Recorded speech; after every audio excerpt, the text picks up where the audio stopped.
out at the St. Joe River at the Leo launch point for the Fort Wayne Outfitters, and I am here with the owner, Kara. Hi. Hello. Nice.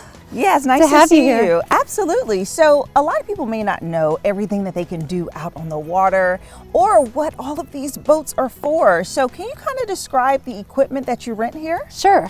We'll start with the stand-up paddleboard. Okay. So this is one of the newer things that people can do, a new style of paddling.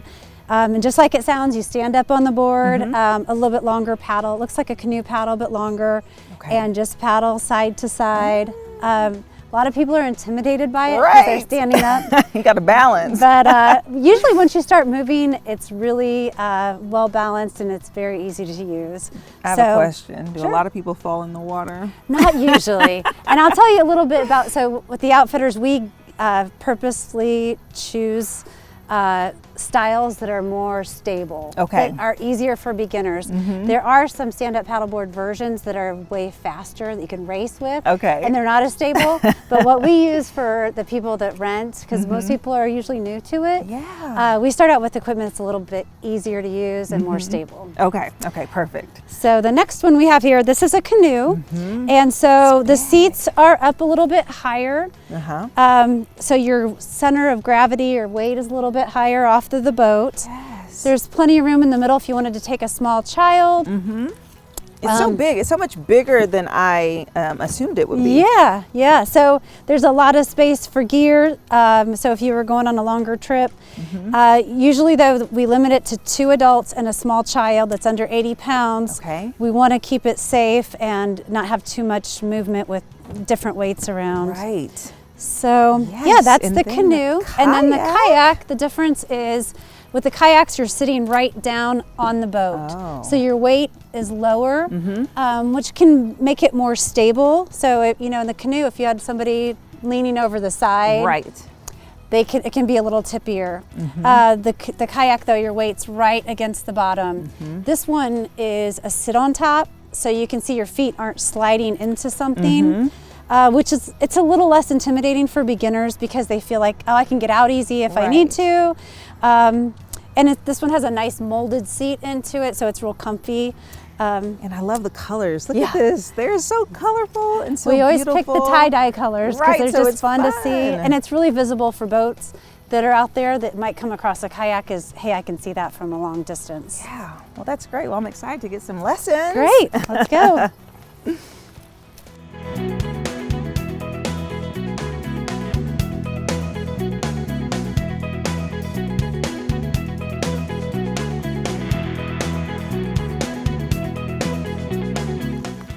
Now joining me is Kyle, who is the president of the board for the Northeast Indiana Water Trails. Hi. Hi. So I'm excited because you're going to teach me how to kayak. I have never kayaked before. We're so excited to get you out there. Yes. So what are the basics to get started? Sure. So we are at the Cedarville Reservoir, which is a great place to start because you have nice calm water. So if you're a novice, coming to a place like this is a great place to start. So we're going to get in kayaks today, and kayaks, a lot of people think they're going to be more wobbly, but they're really one of the most stable paddle boats that you can get in. So that's a good start for you. Now, if you're going to go out somewhere other than a place like this where you're renting a boat and you're planning your own trip, there are things you can do to prepare. So if you go to our website, we have planning your trip on there. So it tells you, look at the weather, look at the water levels, how to look at the water levels, because that can be kind of confusing, what you need to pack, letting someone know that you're going out, and then you can plan your trip, know where your access sites are. So you know where you can put in, where you can get out, and if there's an emergency, where you can take out in the middle. Okay, perfect. And there are 87 access points throughout the county, so there's plenty of opportunity for people to get out on the water. Yes, there are. Okay, wonderful. And so your website provides such good information. I mean, so you guys have to check out the website to plan your trip ahead. So what is my first step? So we have our kayaks, right? We're gonna work on paddling. So first of all, how do you know how to hold your paddle? Which way is right? A good way to do it on yours is really easy. Look at where it's written on, where the logo is. Okay. So right here, make sure you can read it. Okay. When so it's this facing way. me. Yep. Okay. And now you're upside down. Oh. So make sure you can. Like this. Yeah, Oh, there guys you see that? go. Okay. Perfect. Okay, so it's not upside down. Okay, You're going to great. want to hold it just a little bit wider than shoulder length. So if you put it up, maybe bring in a little bit. Perfect, right in the middle. Okay. Now a lot of people are thinking, I have mine backwards. A lot of people are thinking that you use your arms. Right. Which you do use your arms, but you use your waist.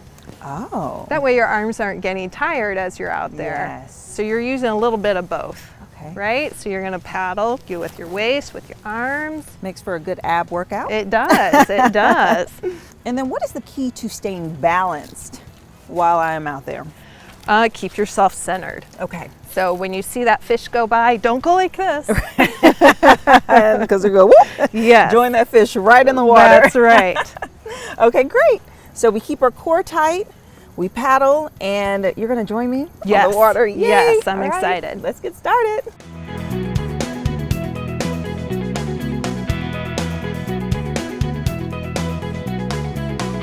All right, guys, as you can see, we have our safety gear on, our kayaks lined up. Let's hit the water. All right. So I'm just stepping in. Yep, you're just going to get in. Tuck your paddle down there by your feet. Have it kind of coming back behind you. Okay. Back here. Yeah, I would tuck it in. Oh, tuck it. Okay. Yeah, so you don't lose it on your way out. Oh. And then you can pull yourself with. Oh, okay. Like scoot Yep, myself right down. there. I'm going to give you a little like push. a slide.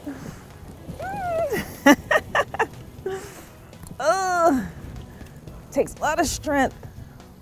Whew, okay. The balance of it all, guys. Okay. So I have my paddle, and now I'm going to use my hips and start to move in the water.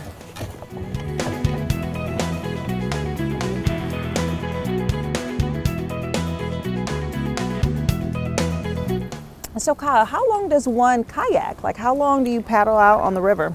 Well, it's all up to the individual. So me personally, if I'm going with my 10-year-old son, it's an hour and a half. Okay. If I'm going by myself, it might be 5 or 6 hours, or with another group of paddlers, it might be longer. But there are people that will 5 hours. go on the water trails and make it a multi-day adventure and stop off and camp at night and then get back on the water the next day. Wow, that has to be a good workout. I mean, but so what does one, so can you paddle with someone? Is it in groups? Like how many people really paddle at one time? Again, that's all up to somebody's personal preference. So they can paddle by themselves, but if you do, you need to make sure someone knows your paddle plan. Okay. Or you can go out with a group of people. Friends just get together and go out and enjoy the water together. And it's so interesting as we're paddling and can kind of feel the different strokes of the wind and the wind resistance. That keeps pushing us closer together.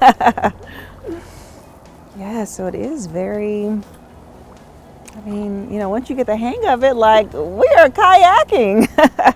That is so exciting. So should we paddle off into the distance? Yes, let's do it.